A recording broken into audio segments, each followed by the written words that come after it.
Saudara, sekelompok warga yang telah memasuki usia lanjut di Makassar membagikan masker secara gratis. Pembagian masker gratis oleh Manula ini untuk mengajak warga agar tetap waspada terhadap penyebaran COVID-19.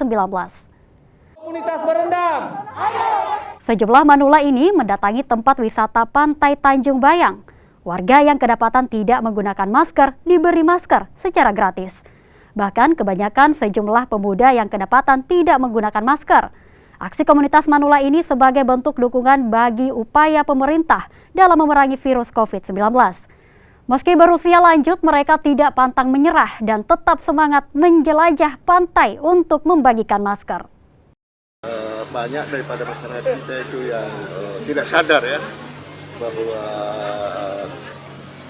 virus ini bisa berkeliaran di mana-mana atau bisa dari manusia yang satu ke manusia yang lain, orang yang satu ke orang yang lain, dan itu bisa terjadi kalau tidak memakai masker.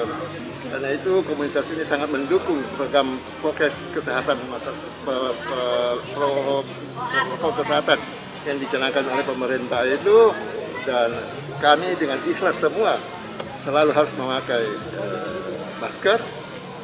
Dan bahkan hari ini juga semua datang dengan masker, bahkan kita bagi-bagi masker itu kepada masyarakat ya.